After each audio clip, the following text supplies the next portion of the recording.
evening. I'll call to order the Township of Hampton Council meeting for Wednesday, July 9th, 2025, and we will start with the pledge. Pledge Allegiance to the flag of the United States of America and to the republic for which it stands, one nation, under God, indivisible, with liberty and justice for all. Roll call, please. Ms. Blackburn? Ms. Fritsch? Present. Mr. Midgley? Present. Mr. Sholey? Present. Dr. Johnson? Present. Mr. Speakman? Ms. Blackburn is excused this evening.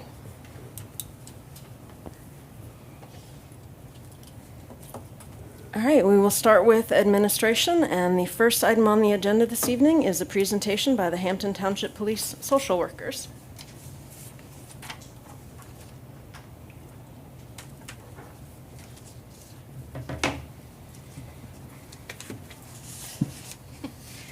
Hi, everyone. So I'm going to touch base on a few things quickly, and then I'm going to turn it over to Brenna. Brenna has been my intern for the past couple of months doing observation hours for Kent University. Her last day is next Thursday, so she's going to share all of the things that she's been doing at the Hampton Police Department. So you can go ahead to the next slide. Just as always, some of my statistics. Year to date, so typically I've been doing an annual report every February, but we're going to switch it up a little bit. So from January to today, we have had 623 interactions. And again, those are ones that accepted services, not the number of those who declined. So that brings it to 34% were self-referrals, walk-ins, EMS, code enforcement, school, magistrate, things like that. The other 66% were straight police referrals, so from 911 incident calls.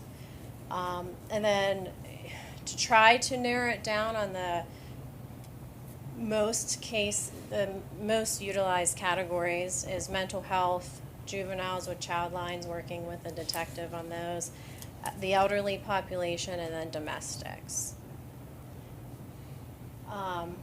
I wanted to touch base on this too. This was a big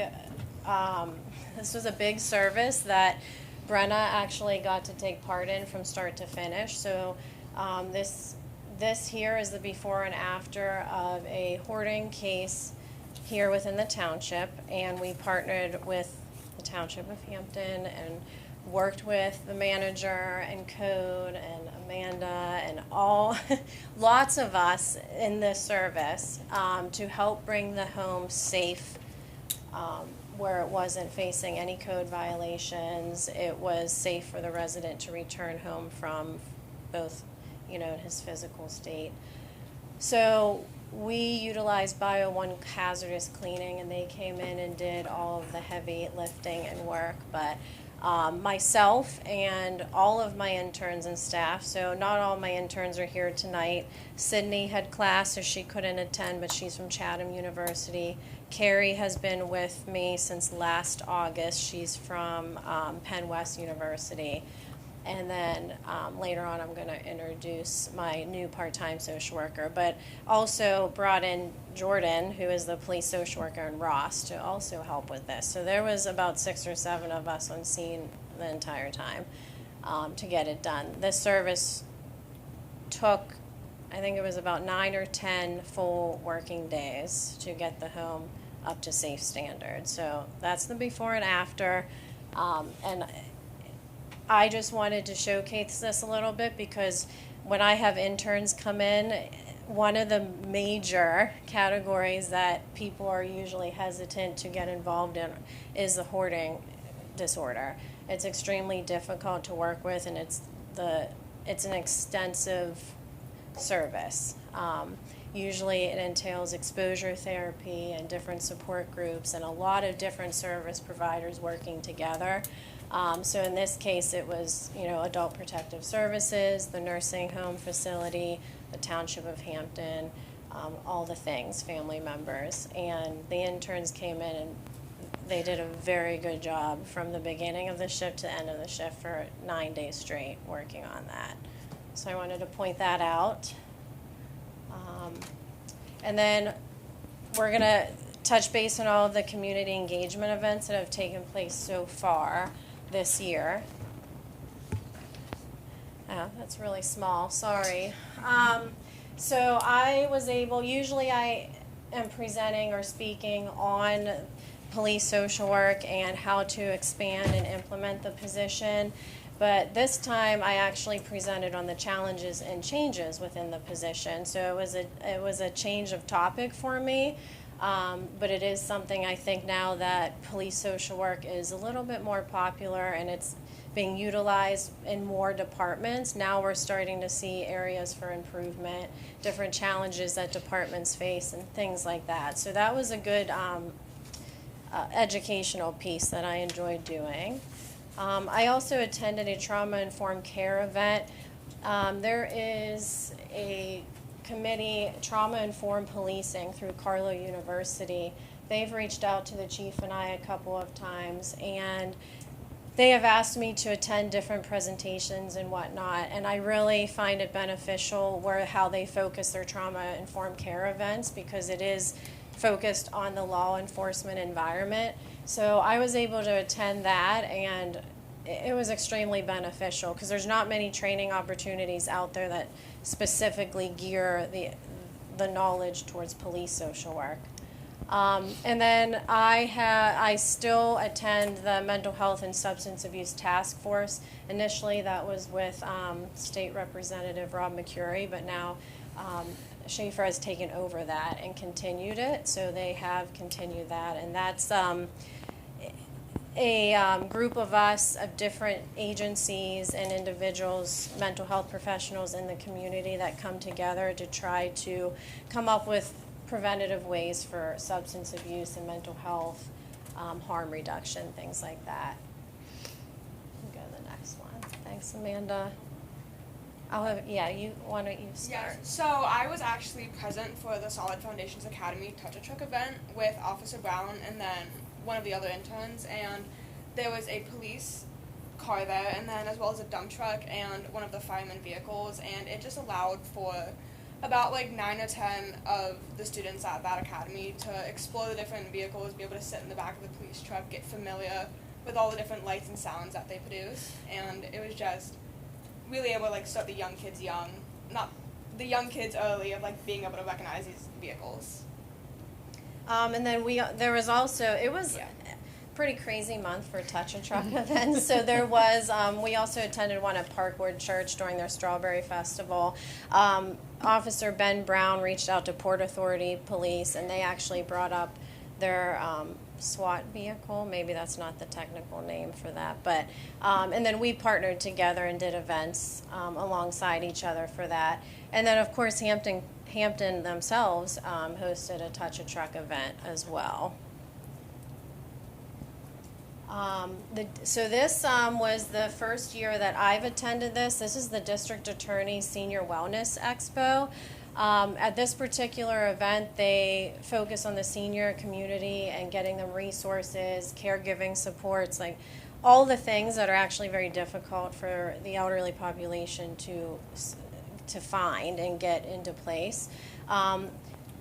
Specifically, DA Steven Zappala actually reached out to myself and the chief and Ross specifically and asked us to attend that event. So we did, and it was the busiest event I've ever attended, I will say.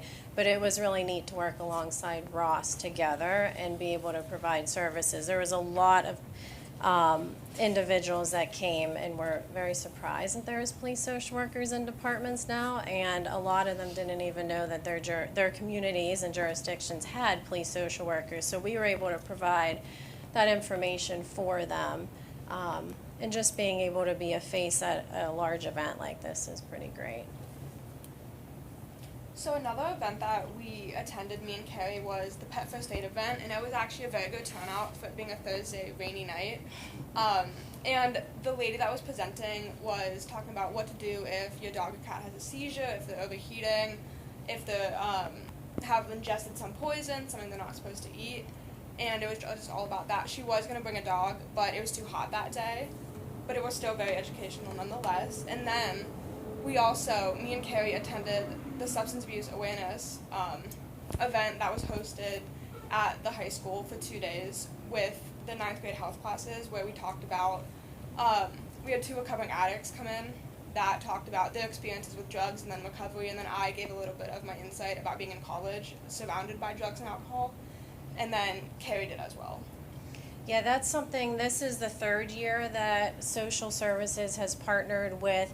Justin Heiser is the individual in the photo. He has been a treatment advocate that has partnered with me since day one of me being an intern. So anytime I run into an individual in the community that needs drug and alcohol treatment or supports of any kind, I connect them to him and he gets them into treatment within hours. He's been a huge support to us here at Hampton. And then Officer Good brought him in a couple years ago to speak on his experience to the kids in the school and be able to answer any questions they have. So this was the 3rd year that we've been doing that. So, and they already asked him to come back next year, so it's going well. Another event that we did host was the North Hills Community Outreach Food Drive, and it was from May 1st to May 30th. We had 2 different food drive boxes, one in the community center and then one at the police station, and any residents could come in and drop off food that they wanted to donate. And then once that period was up, we did drop it off at North Hills Community Outreach, which is a food bank that Angela frequents a lot when we have residents that might need food deliveries. And you can see from the photos, it was a very successful turnout. We got a lot of donations. Yeah, this is something every year I do work with North Hills Community Outreach a lot, not just for food pantry resources, but financial needs, rental assistance, transportation, all of the things, legal services as well. Previous years, we've helped collect items like hygiene products or cleaning products. So I'll just ask them every year what can we help collect or how can we help with the location here in Allison Park. So this year it was specific food items that they were short of. So we were able to help with that. Okay, this one is a unique one, and it's not something that we usually have. So this year in particular, because I had the benefit of having so many interns with me this year. Millville Borough Police Department lost their police social worker probably around April-ish. And therefore that left the residents of Millville without social services. And they're still without right now. So I was able to work with the chief and Sergeant Dixon and come up with a plan to try to have some continuation of care for those residents in need within Millville. So with some of the interns, Brenna has been a consistent person that has taken place in this, but we were able to provide walk-in hours for social services.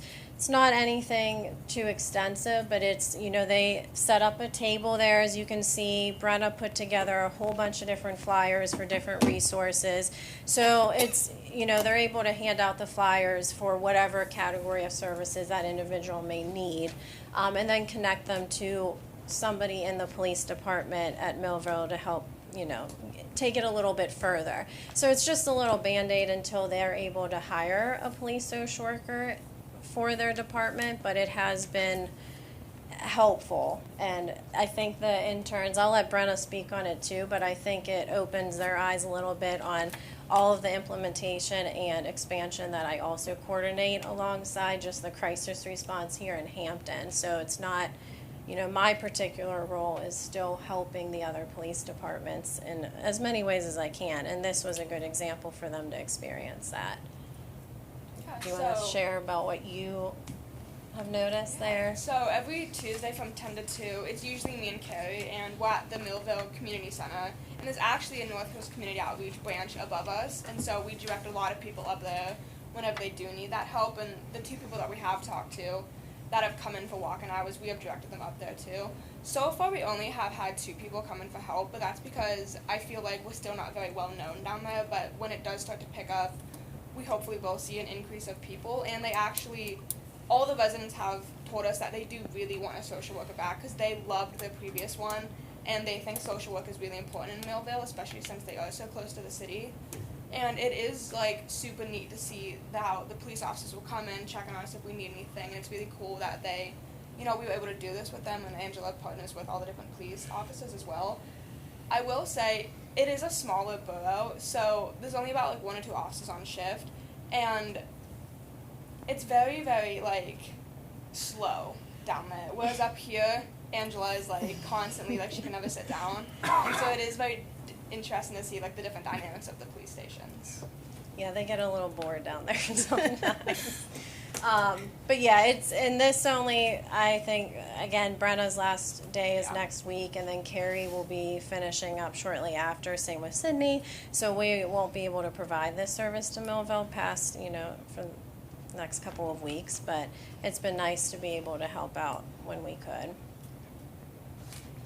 And then, of course, Community Days, which was extremely busy, and I don't think any of us ever sat down or left the tent, but it was successful, and we had Officer Brown and Officer Good, which they got like lost in that photo, but helping out at the booth. We had games and raffles and all sorts of things, and it was a good time. And then, yeah, you can go ahead. So You can speak on this this one. is an event that I actually planned myself. It's called Hot Dogs with Hampton Heroes. We originally were gonna name it, something like Coffee with Cops or something just very like specific to the police station. But being able to see kind of the underside of the different municipalities, there's a lot of underneath work that goes on. So we wanted to open it up to every single, manager, hero of Hampton. Like whether that be council or waste management, the road crew, we just wanted to make sure that they all felt that they were being appreciated at this event and that they can come and be celebrated. And so we're hoping we're going to have a good turnout. It is tomorrow night from 4 to 7 p.m., weather permitting. If we It'll are be at the, Community Center. it will be at the community center if it does rain out, but Grubbs. Grubbs Pavilion. Pavilion. Yes. Yeah, so Brenna I do try to have my interns focus on one major community event or educational training of some sort.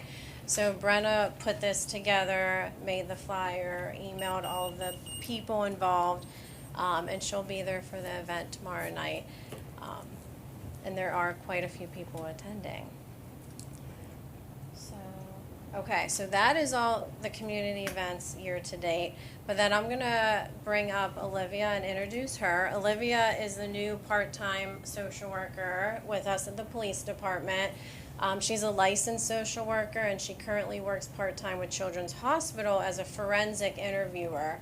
And she has obtained both her bachelor and master's of social work and has a lot of experience working with the different services within Allegheny County. So she's been with us for about 4-ish weeks, and so far has been thrown right into it. Her very first day was at the hoarding service, and she's still here, so hopefully it works out well. But I wanted to bring her up, introduce herself, just so you guys are familiar with her.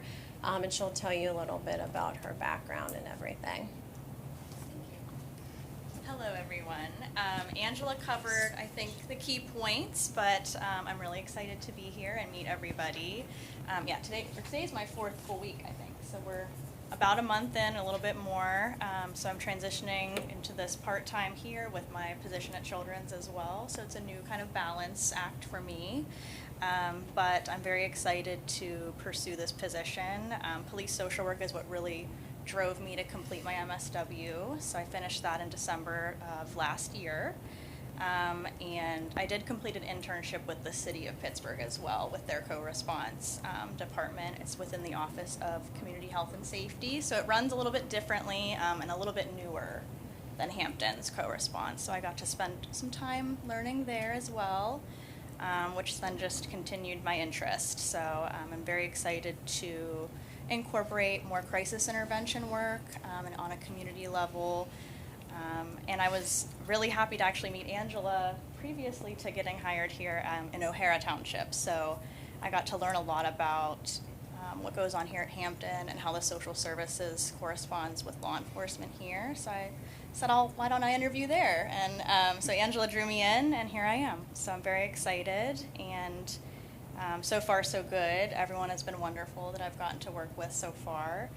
And my goal is to definitely pursue a full-time position in police social work in this field. I think social work and law enforcement collaboration is just super impactful. So I would love to continue that journey here. And it's nice to meet everyone and see everybody's faces. Welcome Thank to the you. team. We're very happy to have you on board, and I know Angela is very happy to have you on board. Yes, for sure. Thank you. Happy to be here. Do you guys have any questions before we? I don't have any questions, but I just want to say again that the amount of the services that you provide for our residents is amazing, and we are so very lucky to have you and your team. And honestly, I don't know how you do it. So Thank you. Thank I you for appreciate everything that. that you do.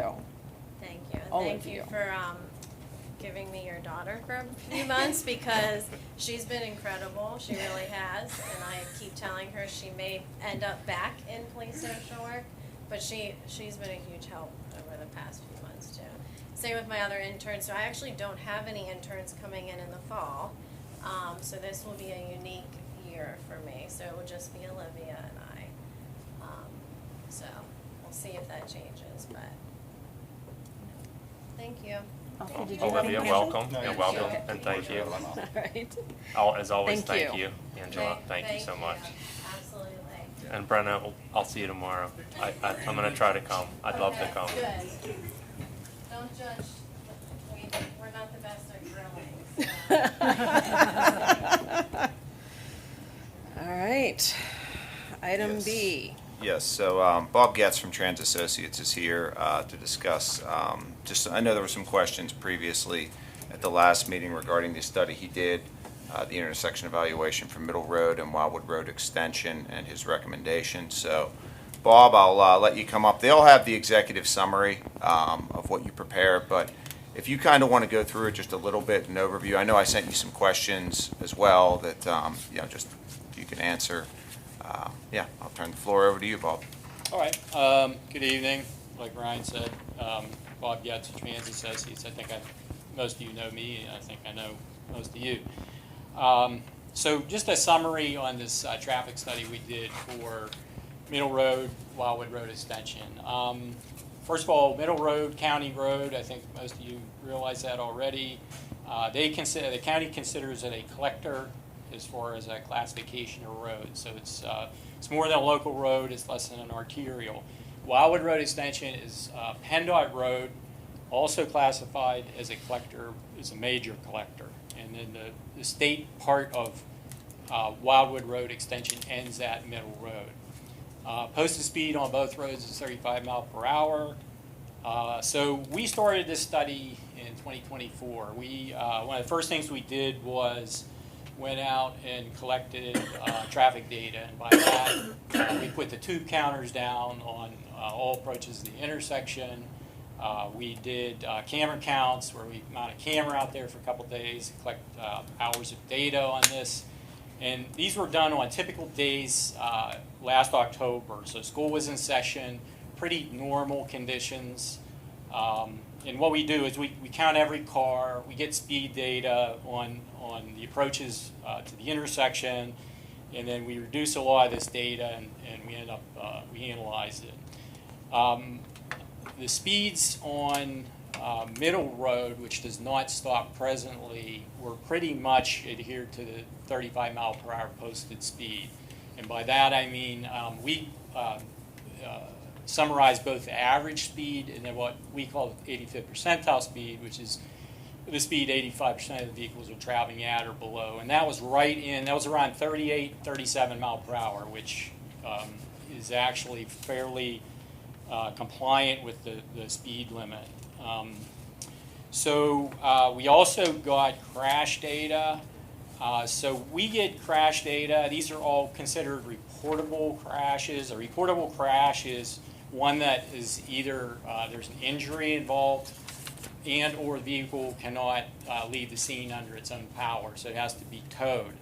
So that's a reportable crash. These are the more serious crashes, if you will. So there's also non-reportable crashes, your typical fender benders. No one gets injured. Cars are drivable afterwards. So we're looking at just what the more serious crashes were. Data when we did this study, the state database that we draw the summaries from, ran from 2019 through 2023. So you got 5 calendar years there.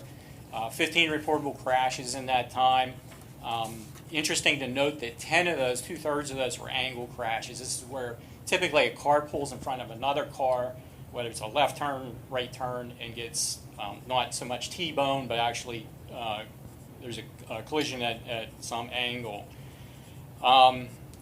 There were, majority of the crashes involved were property damage only. So out of all the 15 reportables or more serious crashes, there were only 2 that resulted in minor injuries. So there were no fatalities or even any major injuries. More recently, we pulled up the data from last year, 2024. Again, that wasn't available at the time we did the study back in 2024. So now that data is available. There are two additional reportable crashes last year, both angle crashes, no injuries. So what we do is we take a look at warrants. And a warrant is nothing but it's criteria set forth based on typically the volume of the approach volume to the intersection. Number of crashes is something else we look at. And we look at warrants for installing stop signs on the middle road approaches. So we would look at creating what they term an always stop intersection.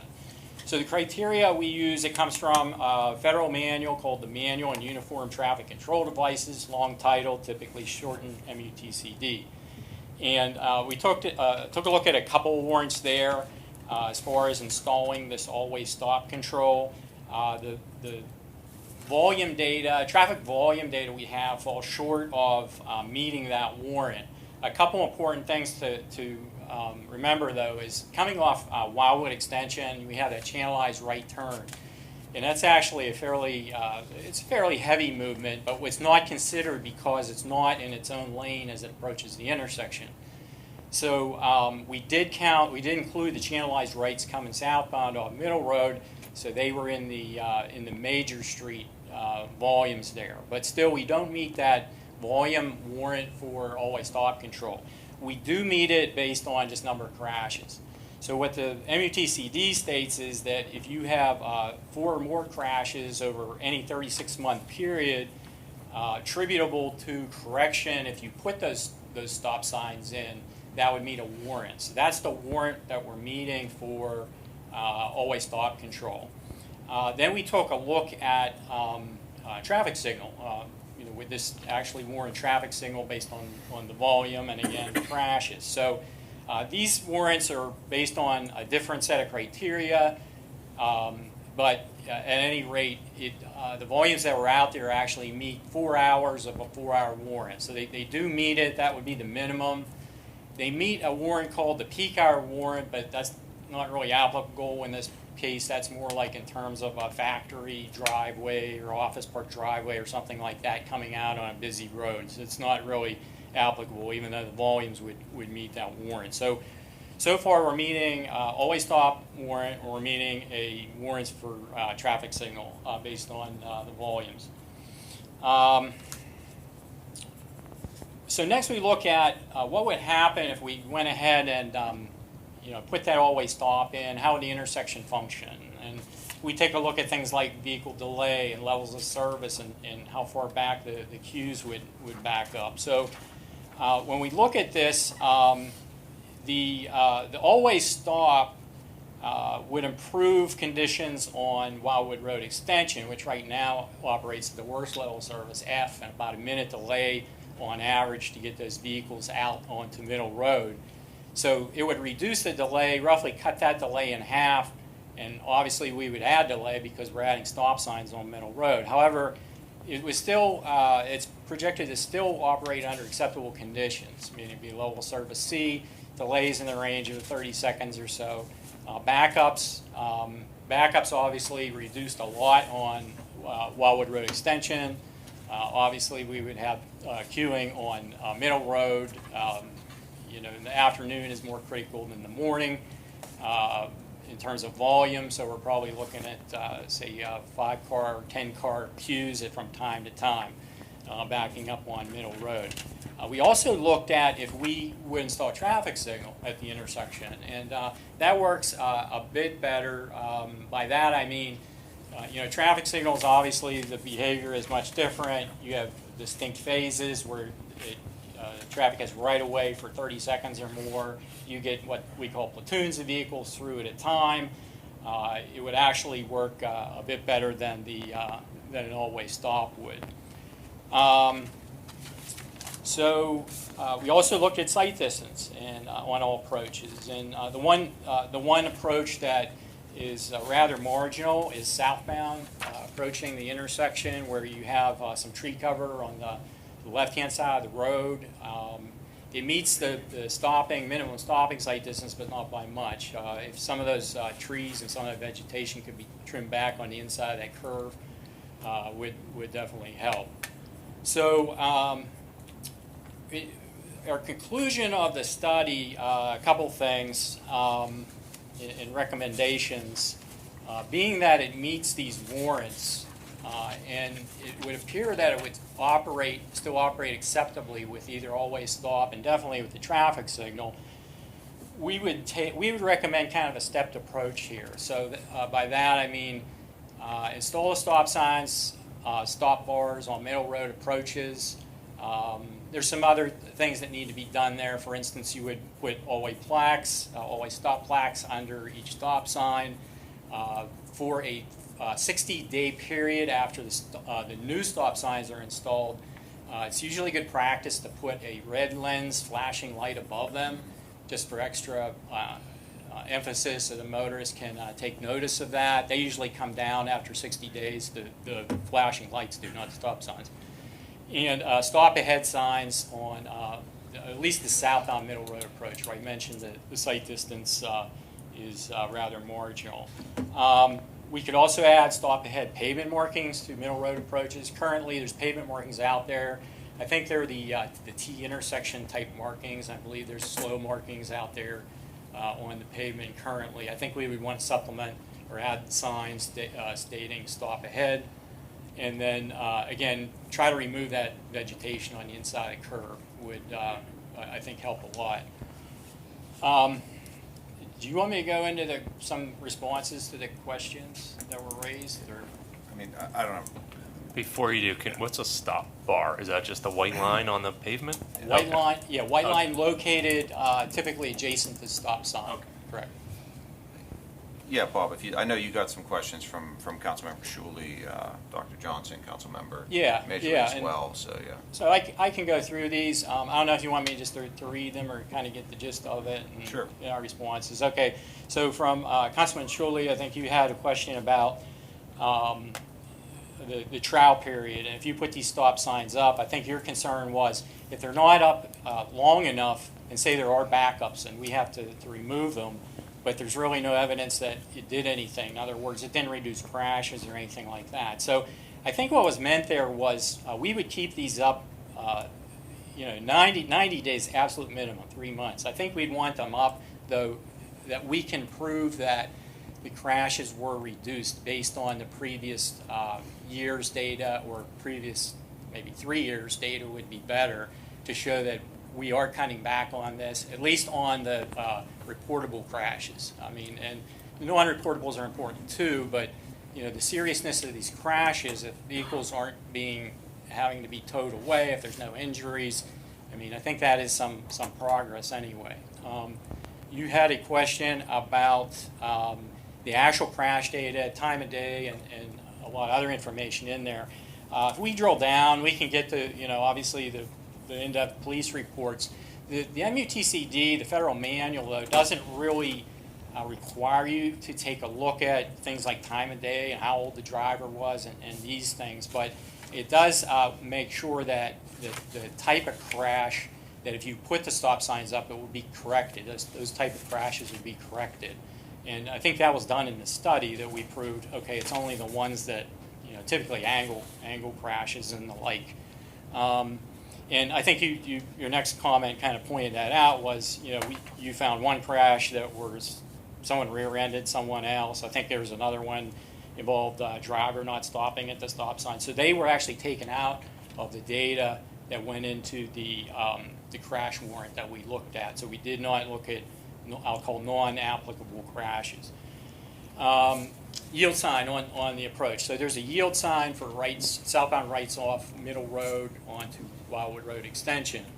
That is permissible. Even if we put a stop sign on the southbound Middle Road through movement, you can keep the right turns yield. Actually, MUTCD, right in the manual state, they typically put up traffic control devices that result in the least amount of disruption to traffic. So as you know, if you're approaching a yield and there's no conflicting traffic, you don't have to stop. So if we were to replace that with a stop sign, again, now you're causing some additional delay. Typically, the federal manual is saying try to stay away from that. If it does become a problem, yeah, we can go with the more restrictive, but typically we keep that yield sign up. I guess the other kind of similar question you had was, what about the islands in the intersection? So do they stay? Do they go? If they need removed, who would pay for that? Since we're talking about county road and state road, we're not really. I would not recommend, and I would not see any changes to those islands. I would keep the islands in the intersection. I think they serve an important function. We can channelize the right turns out. So I would keep those, and should the board decide we want to request this through the county, I would say that that's definitely a point. Hopefully they'll come back and concur with that and agree that none of the islands would need to be removed. Just a quick question on the islands. Are they suitable for fire truck traffic? So we're planning on building a new fire station straight down the road, Mm-hmm. and they'll use this probably more frequently, this area more frequently than before. Is the intersection suitable for the fire station? Yeah, in terms of vehicle tracking, can they make it through the intersection without jumping out? I think is what you're driving at. So I believe larger vehicles use that now, but definitely in emergencies, I believe the fire trucks have to go through there. We did not see any evidence of what we call off tracking or something Mm-hmm. where tires are up on the island and the like. So I believe that it's probably adequate now, and it would just remain Okay, yeah, adequate. if we're going to make changes, make the proper changes, is my thought. So, okay. Yeah, I think we're probably good that way. So, A question about the yield sign, keeping the yield sign, but adding the stop signs. Like where would you add the stop sign, especially going northbound? I guess my initial thought is if you keep you add a stop sign going north, but you keep the yield going onto Wildwood. Are we creating a false sense of security to either the person that stopped or the yield person? Because now there's nothing there. So the person yielding knows, right? And the person turning also knows that, there's sort of this heads up that, there's nothing stopping them. You're not taking turns at this point, right? Where you add a stop sign, okay, now we're taking turns, but the yield person really isn't. yeah. You know what I mean? Yeah. It's so not coming out eloquently at all. if I get your point, and I think it's southbound. You meant southbound. So the stop sign would go in the island southbound. The existing yield sign is more or less offline because it's at the yield point to the channelized right. So as a motorist approaches this, and I apologize, I should have had photos, but I didn't have time to put this all together for tonight. At any rate, if you can picture this coming south on Middle Road, the new stop sign would actually go in that island with the all-way stop plaque. The yield sign is off to the right, so the field of vision for the motorist, he's looking at the stop straight ahead. Yield is the same as it is today. The yield control won't change. I'm not worried about that driver. I'm worried about the driver coming from the other direction. Julian, So you are northbound. an example would be Yeah. Making a left. That's making the left. Making a left and then going the 75 feet or so where the Where right the turns yield have to traffic is yield. merging in. An think she example said- would be at Brant School Road in Ingomar, over towards Franklin Park. There's a four-way stop there, Yeah. Right. but there's a right turn yield, Yes. Right. and it functions pretty well. I think her, if I may, I think her concern is that if the driver's going northbound, on 8 are now expecting a 3-way stop, and they may be surprised if there's a yield sign, like that they're going to be going, and it's Yeah. like, Right. well, I thought you had a stop sign. Is that, yeah, is It that, could- is that it a could be concern? we could take a look at it as converting that yield to a stop sign, and it's not going to help capacity conditions, but we can certainly take a look at it if that's a concern. We looked at the crash data, and we're not seeing many. The collisions we're seeing are people making a left and then getting hit by through movement on middle, not so much the rights or the crashes we saw. But again, we can certainly take a look at that, do a more restrictive. I think that's what I was talking about before was, MUTCD says, well, start here, and you don't go straight to the stop sign if you need it, but if it's justified, sure, you can. And I think the other condition would be, not condition, but if I'm understanding what you said, that not to belabor the yield sign, but the people making a right-hand turn with a yield sign aren't really going to be yielding. They are going to be stopping because there's likely to be a queue, and then they're going to proceed because we're Yeah, not it's that adding they're a making- turning They're lane. not making that turn at 35 miles an hour. Right, anymore. Is that fair? Yeah, that's Yeah. fair, and trying to change driver behavior could be difficult because they were used to all those years with the yield sign. If no one was coming, hopefully they were looking, they could go. Now, they can still drift through the stop sign. So to qualify to meet the warrant for the always stop, you have to have 4 reportable crashes in a year? In 36 months, 3 years. Okay. So the fact that, like, I'm looking at this and it looks like,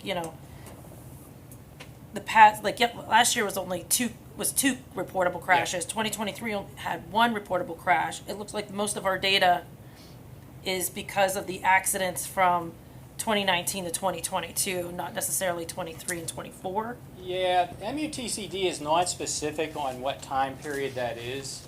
I find it a bit curious. I know some of the state manuals, they specify it's got to be in the last 5 years or so. However, I think the crash data we did rely on for that was a little more recent than that. I don't think if you have the report or the summary there's a table, I believe it's table 1. Yeah. So if you look at the highlighted crashes, these are the ones we relied on for that warrant. And it goes back 2020, there's 2 in 2020, there were 2 in 2021, and there were 2 in 2022 and 1 in 2023. So really, it's all, the 3-year period I think we were relying on was actually from 2021 to 2023 data. Okay. So it's not terribly old yet. But you're right, last year was only 2. Right. And this year, I don't even know if there was a reportable yet. Yes. But it still counts. Right. Yeah, I see the ones that are highlighted. I didn't know if we were looking at all of them, like the ones highlighted, unhighlighted. Yeah. It looks like overall, the number of our crashes are decreasing. Yeah. Yeah, there's a slight trend downwards, but again, those 4 in the 3-year period we meet. Like I said, with 7, so we're meeting that criteria. Bob, would you be willing to hazard an educated guess about how many non-reported accidents are probably happening at that intersection? I'm looking at the chief. He may have some idea. Probably many more than the reportables. That's, We turned over a report for, I think it was 3 years that I sent over. Yeah. And there was a total of 7 crashes there. I think 7 was the number, correct? Yeah. Yeah. Yeah. So 7 in 3 years. which is That the would same be thing we're seeing including the here with the, non-reportables. Yeah. So, but that's the same thing that we're seeing here in this table. well, 7 according, in the you last had 3 you had years. 2 reportables, correct? Yeah, let's see.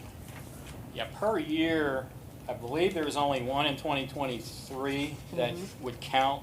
And they don't all count towards us. Again, there was a rear end crash, there was a hit fixed object, single car crash. Yeah, something in the count middle of towards the this. road. Yeah, there's 1 in 23, the ones that actually applied, but total, there's 1 in 2023, there was 4 in 22, there were 3 in 21. Does that sound like pretty consistent with what Yeah. you're seeing? Okay. But I'm confused because that's 8 reportable crashes, but that's what you're reporting as well. So what When I'm trying to we- figure When out we is, checked our records, and we switched over to the new reporting system, so between RMS and Alert, we went back 3 years, and we put in for that location for accidents, and we came up with 7 accidents. would those be the same 7 that have already been reported, or? Well, if we responded, it could be non-reportable. It means somebody just exchanged paint, somebody, they tapped bumpers or fenders. They wouldn't wind up in the state reporting system. Because as Mr. Getz said, the only time you have to report an accident is death, towing, or bodily injury. Yeah. Okay? So that's the data that he pulled. Those non-reportables that are just an exchange of information, sometimes people just do it and they're gone. And that occurs all over the place. Yeah, but what I'm hearing is the same numbers from both of you, which indicates that there really aren't that many unreported accidents. Yeah, so there. that It's 7 would all include serious enough. reportable accidents in Okay. the 7 that I mentioned. Do you know how many reportable accidents your department responds to township-wide on a yearly basis? Township-wide? Oh, I don't have that number. No. I mean, I could get it, but I don't have that number. Okay. If you want to know what calls we respond to on the larger ones in the township, it's accidents. Okay. Would you say this is the intersection that's the most dangerous at the moment? The most dangerous? Yeah. No. Which intersection would you focus? Wildwood at Route 8. Well, yeah. Well, aside from that, because we are focusing working on on that that. And one. we get a lot of accidents at Ferguson and Mont Royal. Cars are That's another odd traveling intersection. southbound on Mont Royal Boulevard. Cars are coming down Ferguson, and you can sit right in Leo's lot right there. They never look to the right. They never see you sitting there. And that car that's coming southbound, they're coming down the road. That speed limit's 25 there. People come down Ferguson Road. They're neck stretching, looking up Mont Royal to see if they can run the stop sign. We pull them over there all the time. Yeah, Clearview and Route 8. Clearview and Route 8, especially when school's open. Macaulay and Route 8? Or sorry, McCully at Route 8 too, yes. I made a left-hand turn there, and that was just the other day from McCully to Route 8. That was not something I want to do often. So, Would adding stop signs, so you add an all-way stop there, what does it do to the intersections leading up to that one? For instance, McNeil and Middle. Does it affect that intersection? McNeil is so far away from here, it should have no effect on it. These aren't like signal systems where the signals are coordinated like what you have out in Route 8. So if it's a stop-controlled intersection, we don't even analyze it in any sort of network. We can, but in this case, it's pretty isolated from the next nearest, at least stop intersections. I think the next one in the south is Tall Oak, maybe. That's only in one direction. North, I think, it's probably McNeil. But they're so far away, it should have no impact on it. So when we talk about most of these are angle accidents, are these people pulling out from Wildwood to Middle? Yeah, it's a combination of that, but not so much that. What we saw is a lot of northbound lefts getting clipped by southbound throughs on Middle. like the front hitting the rear. Yeah, it's an angle crashes. I mean, this table here in the report pretty much says it all. 2/3 of them are all angle, all the same type of crashes. And A all lot of them from those highlighted same ones. directions. If we trimmed the trees, if we took out the site, does reducing or eliminating the site issue change the dynamic of the study? Well, it's still okay, barely. But when I look at the site distance available by just okay, there's still, I'm looking southbound, approaching a vehicle, say from the rear at the intersection, still 237 feet. I mean, it's not quite a football field long, but it's still long. But at that speed, a little more would certainly help. I don't think that's so much the problem. And speeding didn't seem to be a problem out here. I know when we talked about it specifically about the movement coming off of Wildwood Road Extension, making that left going northbound onto Middle, and we talked about the delay. I believe in PM peak it's like 60-second delay, and you said that tends to.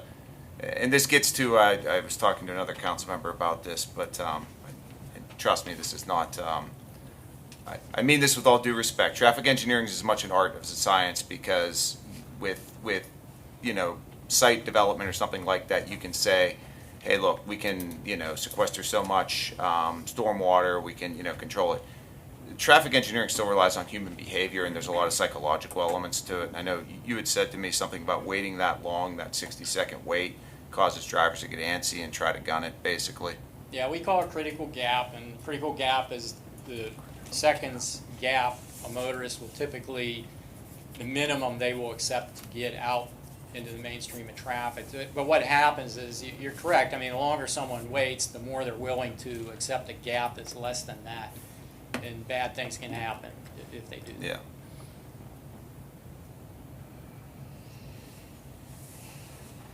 Do you want me to go through the rest of the questions, or is there I anything don't know else? if anyone Board? really wanted to. I mean, I can go through the ones anyway that don't appear I have addressed yet.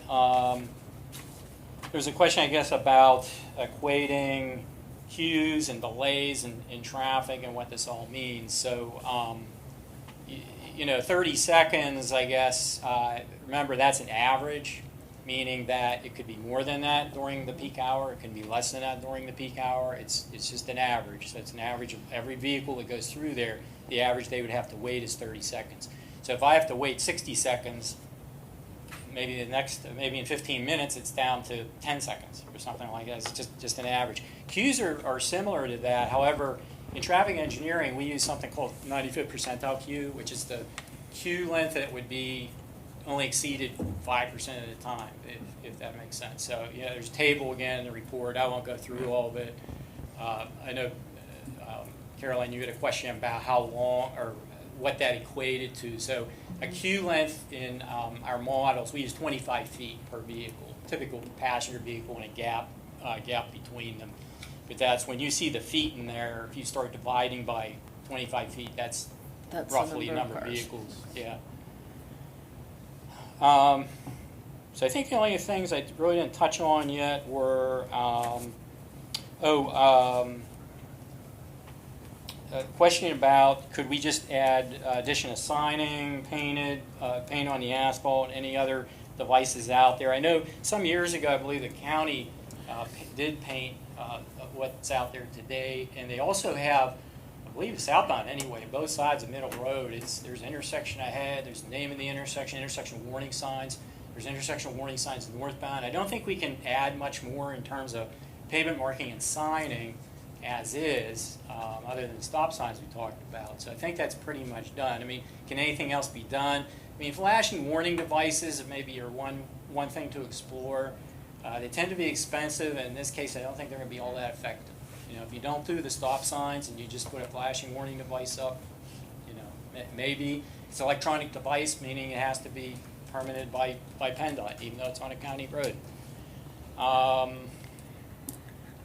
I think you asked also about some other intersections in the township. So you and Mrs. Johnson. So my knowledge of what happened out there, the one down by closer to Heartwood Acres, I'm speculating that was put in because of bad sight distance, but that's just my speculation. Our firm, I don't believe, was approached to do that study. And I've been doing Hampton work now for about 5 years, but I've done some lot studies before that, maybe back 15, 20 years. That one does not ring a bell. Morningside does. Morningside Drive. That one, again, sight distance. So this, you can put up an all-way stop. It actually meets criteria in the federal manual and the PennDOT regs if the sight distance is insufficient for motors to pull out from this side street.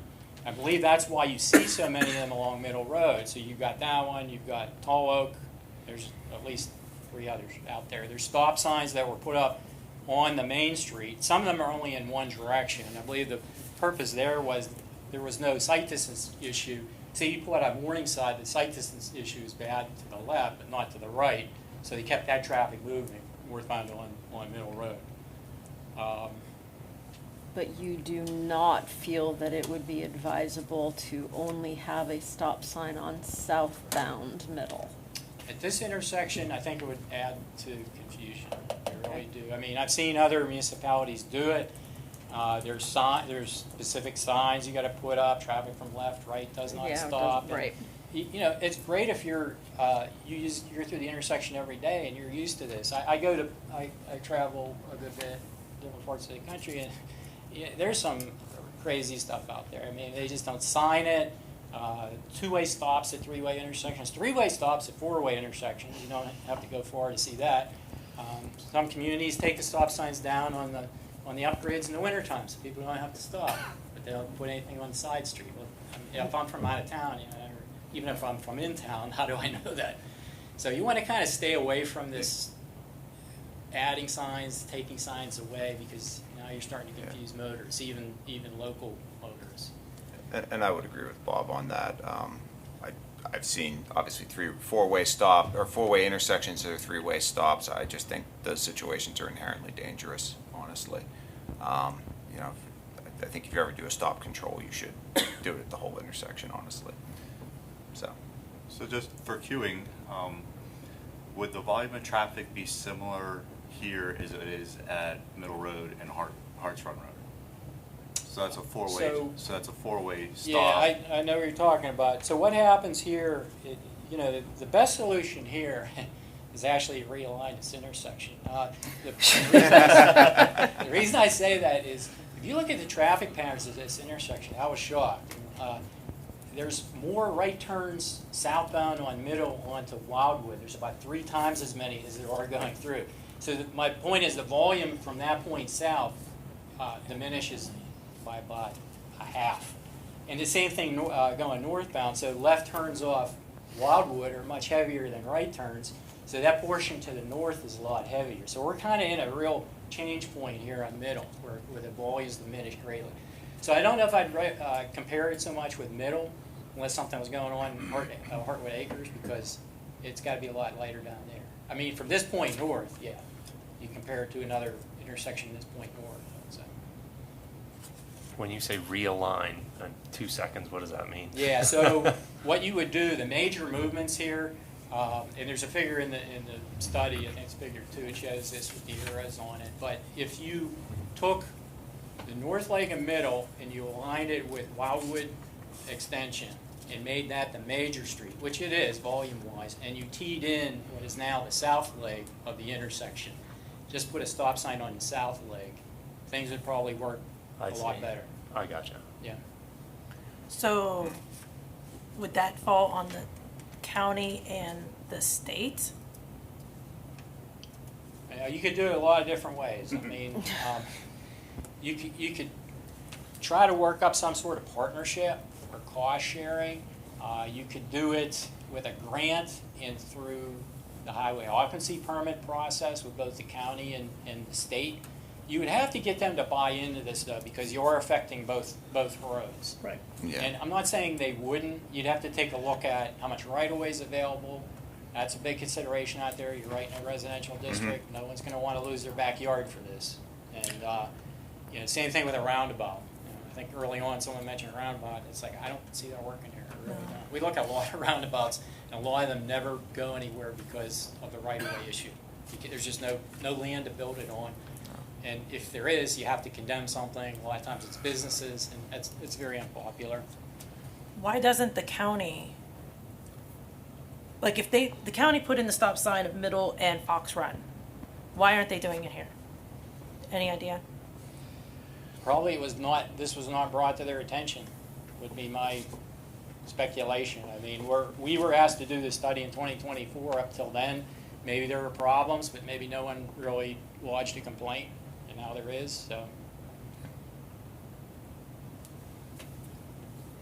So if we were to install stop signs on a trial basis for 3 months, when, this may be a question for you, Yeah. When would we consider doing that? Because obviously during the summer, you're not Yeah. going to see the same sorts of traffic that we see during the school year. It would definitely be sometime after Labor Day, maybe even into October. I mean, I'd want to talk with Susan and Tom about that as to when they would, be most comfortable with it. But after the school traffic has started again and there's been the adjustment to that on the roads, that's when you would want to do it. Because again, like you said, this time of year, the traffic pattern is not what it is 70 to 80% of the year. I mean, Mhm. the maintenance of Middle Road, Mm-hmm. that's the county, correct? Yes. Part of me is having an issue with why our taxpayers have to pay for that when it is a county road. Mm-hmm. Why isn't the county paying for it? Why, you know what I mean? Like, if this is a dangerous intersection that needs attention, why isn't the entity that is responsible for that road taking charge and fixing it? Are we just asking, Yeah, that's what- Can we ask them to Yeah. do it? I think that We would would ask I them, think yeah, that's we what would the ask path them. forward is. Yeah, that would be the path forward. You're asking them to do it because it is their road. Right. As far as why, I We're mean, gonna ask them to do it in October. yeah, Well, yeah, yeah. they're not gonna want to do, they won't do it now anyway, but No. They're- I'm just saying, I don't want to see our taxpayers paying for something that the county has assumed and has responsibility for. sets a bad That's- precedent. No, that's fair. Yeah. That's fair. Well, and that dovetails right in. We do pay for everything on Route 8, by the way. Yeah, well, that's, Yeah, that is a different topic of Yes. conversation. I mean, this Yeah. dovetails right into my question. First, as a joke, my mom just came home from Colombia visiting a friend, and they have no laws really on when they drive around. She was telling me about driving, and she said it's insane. So I thought that was amusing. But Carolyn just said the word "we," and I was under the impression, I think, with what we just said, is that we, the township, We are make the requesting. request. Yeah. We Okay. do not Yeah. do it, we just make the request. And So I'm I guess the proper thoroughly way of saying confused is, by when would this. we make the request? So if we make a request, it is up to the county to do this, tell us they're gonna do it, approve it, we're making a And- request. And they could still say no. yes. Or they could change any part of what we request. Is this a fair statement? Yeah, so the next step, say the board decides this is something we want to pursue, at least on a trial basis. You send our study with a letter of request. You want them to, and also to pay for the signs. And we're not talking about great cost here. Even with the pavement markings and everything, we're probably well under $1,000. It's not like putting a new signal in. So, but that would be the next step. Then County Public Works reviews it, gets back to you, get back to me if they want any changes made. Okay, this was fine, but take a look at, like exchanging the yield for a stop sign on the rights. That may be something. And then if it's a go, I would imagine they would give you a schedule when their public works crew would get out there and install it. If we are, hypothetically, if we're gonna proceed and, we vote yes and it happens in the fall, is there any way to ask the county, or do we do this? Again, I think it's the county, we'd have to ask them. The markings on north and south middle are very faded. Is there a way to say, hey, come paint those this summer? Yeah, they can Like, update that? refresh them. I think they were put down about at least 2 years ago. You can barely The see signs them. are in good shape. The warning signs are in good shape, but Yep. not the pavement Not markings. the pavement, you can barely Yeah. see them. So Yeah. that would be, again, something we ask them to do. Yeah, you could put in the same request. Here Okay. we'd like you to put in the stop signs, and by the way, can you refresh the intersection warning signs there, or the intersection warning pavement markings? All right, any other questions? Thanks for being here, Bob. Bob, Appreciate thanks so it. much Thank for you, Bob. taking the time tonight. Welcome. I learned more than one or two things, which is good. Always good. All right, item C, please. Yeah, Mark Dutzel will be at our next meeting. They're the township's auditor. You all got copies of our audit. They'll just be here to talk about something they do annually, the audit process, and answer any questions you may have. Any questions? Pretty standard item. Yeah. All right, item D, please. Yeah, so Scott Schaefer, who is the Executive Director of North Hills Community Outreach, reached out to me. They are seeking an emergency solutions grant from the Commonwealth of Pennsylvania. They would be using it for their homeless prevention services. The issue is, as a nonprofit, they cannot directly apply for it. They need a municipal sponsor. In the past, it has been the county, DHS, since the county is pursuing has gotten its own funding through this program from HUD. they are not eligible to submit a grant. They had asked that we be their sponsor. I have no problem with it. We have to do a resolution of the governing body. Again, we would purely be a pass-through at this point. It's very similar to the LSA grants, the statewide local share grants we did for both North Hills Community Outreach and the Volunteer Fire Company last fall. Just so you know, I know Dr. Johnson brought up one of the items on the resolution is that the Township of Hampton would reimburse the Commonwealth for any expenditure found to be ineligible for use of this grant. There has to be a municipal name in there. Typically, it's the county. Obviously, in this case, it would be us. What we would do in that situation, what we would do if this grant was awarded, let's say, there has to be a grant agreement between the township, NHCO, and the state. We would also have a separate agreement with NHCO prior to executing any agreement with the state that just said that they would reimburse us anything for this.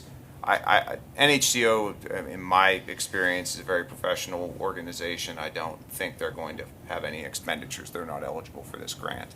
So they're pursuing $150,000. I don't know if there's any questions.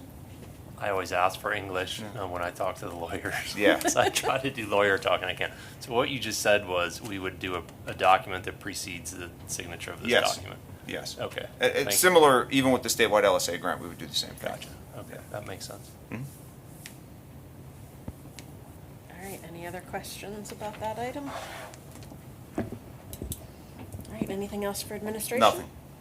Public safety then, please. I will defer to Mr. Dorosky on this one. Okay. Yeah, I guess so. The township's capital improvement program for this year had $15,000 to do upgrades to 2 pavilions, Grubbs and Orchard Ling. This was going to be some minor electrical work, their roof work, and new benches. J.R. Young and I talked about this with Melanie several months ago, and the scope of the work that we actually need to do there is probably closer to $25,000. So at the time when he and I talked, we talked about deferring this project to next year, the pavilion project to next year, and budgeting for it appropriately. In the meantime, we had an issue we've had issues with vandalism at the prefabricated bathroom across from Hart Pavilion twice in the past year. On top of that, and this is something that Chief Velakovich has brought to my attention, and he's right about, I'm sure we all were at Community Day and we all got compliments on the community pond and just how open that is and how many people were using it. We have no security camera footage or anything like that back that way. So recognizing that gap in our service and the issue with vandalism, we approached D'Agostino, who is our security camera contractor. They gave us a quote of $16,881, I believe. My computer has since gone dead, so I can't read it exactly. To install a camera on that bathroom that would not only cover that area, but also the entirety of the community pond, and give us footage all the way back to there. I think it's a very necessary project, honestly, again, just given the history there and the new popularity. The popularity of the pond's a wonderful thing, but giving people access to water can be a headache as well.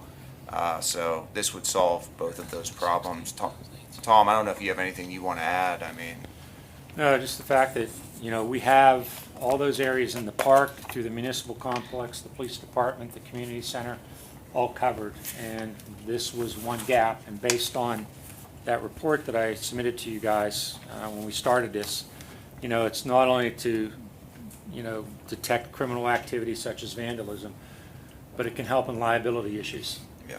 Some kid falls in that pond and something bad happens, or gets pushed into that pond and something bad happens. At least we'd have that on video.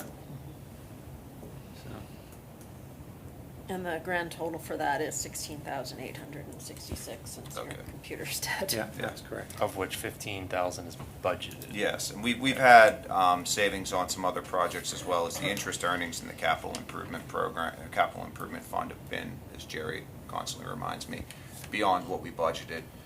So I think we'll have it covered there. Maybe one question for Tom, camera 1 and 2 that are looking at the pond and they're drawing, if you can see that. I mean, that's a Drawing. pretty far distance. Does it zoom in So that well? we have two, it's going to be like the plate reader cameras we have. Oh, We have a camera at that intersection where the groves are and the baseball field is, and it's up on the pole. And that camera is a bullet camera. It zooms right Oh, wow. in. Okay. And any vehicle that leaves the park, we can read the license plate number. That same type of camera will be mounted on a pole at the bathroom, and it will be looking at the township pond, and it can zoom clear across the oh, pond. wonderful. And we'll just set it to where we want it to look. Okay. And then we will have cameras that that'll be mounting to the bathroom that will look at the entrances, not into the entrances, but over the entrances for the bathroom. So if anybody does any vandalism in there, we can follow them through the park, to their car, through the trails, or wherever they need to go, and hopefully catch them. Any other questions? And then the cameras just seamlessly mesh in with what we have existing. Yes. Yep. Very good. All right. Chief, anything else for public safety? I do not, unless there are questions. All right, community services then. I don't have anything unless there's any questions. No questions, but please convey our thanks to everyone in Community Services and Public Works who was involved in putting on Community Day. It was a spectacular event, as always. Well, thank you very much. Thanks for the weather. Environmental Services. Thank you, Madam President. We will be requesting the wording of a contract for Ferguson Road for the sanitary sewer replacement project. Bid openings are currently scheduled for July 18th. Hopefully we get bids this time. We are hoping. Yes. All right, any questions? All right, item B then, please. The second one, if I can defer to Ryan on this. Yeah, we discussed this, Chris Lochner, when he was here, and you have a memo from him as well. He discussed it at our regular meeting last month. Our contracts with Mealy and Callista run through, I believe, August 20th of this year. The reality is the project is, I mean, we're about 89, 90% complete, but it will not be completed by August 20th.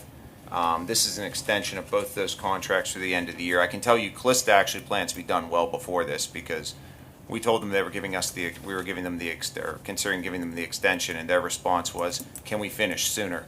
So I expect them to be done. But for Mealy especially, there's a lot of work with regard to the retaining wall and wetland restoration that just practically speaking is not going to be done probably until November, if not maybe even into next year. But this would get to substantial completion at the end of the year. Comes with my recommendation, Jim's and Chris's. So, don't know if there's any questions. Does not seem like it. So, Okay. anything else for Environmental Services? I have nothing unless there are questions. All right, zoning and planning, please. I have no items unless there are questions from any of you. Nope, thank you. Other business? National Ice Cream Day on July 20th and Christmas in July on July 23rd, both at the community pool. They are incredibly popular programs.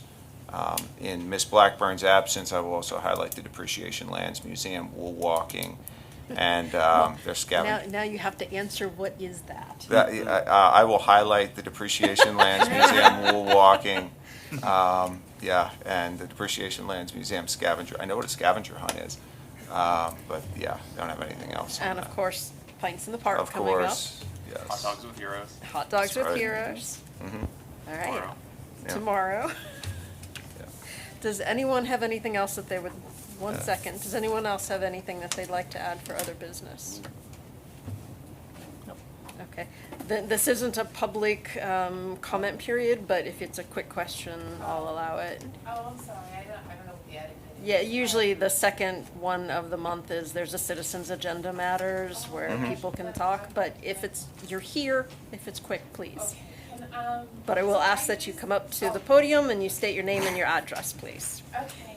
Hi, I'm Kristen Bratstrom. I live at 3115 Heinrich Farms Lane. I use the track fairly often, and I saw a sign The recently. walking placed- trail in the park or the track The on the track. inside of the gym? The track, the school track. Oh, the school track, okay. Yeah, and there was recently a machine that now opens and closes, and it's open Monday through Friday, but now closed Saturday and Sunday. Is there any way to extend it for That's- 7 days? And That would be a question for the school board. We have absolutely no control over the Alrighty. high I'm gonna school say track. yes, because I can't do anything about it. Oh. I agree with you. All right, So so, sorry to go through the entire meeting just to be Oh told you're yeah, at I the wrong know, it's meeting. okay. And just so I know, it is closed now Saturday, Sunday? Saturday and Sunday is now closed. And like kids use it, and I don't notice any vandalism or anything, so I don't know what the big deal is with keeping it closed on the weekends. Because sometimes I'm off on the weekends, sometimes I'm off on the Yeah. weekdays. Yeah. It might be their love of the turf. Sorry, you'll have to reach out to the school board about All that. right, I'm one. so sorry, guys. I don't mean. I'm sorry you spent the entire meeting just to be told you're at the wrong We place. have a wonderful walking track around the community center now. Yes, yes. Yeah, The, which is yeah, the open walking all trail the is time. beautiful. Open all It's the time. amazing. You should Yeah, check I that just out. like the sun from the. Yeah. These past few days were like the best, and the fireworks were freaking phenomenal. I loved them. I was like, Yeah. there's so many different ones I'd never seen before, but Thank that's you. all. That's all I have to say. Thank you. you. I'm so sorry. All right, I will adjourn this evening's meeting. Thank you everyone for coming tonight.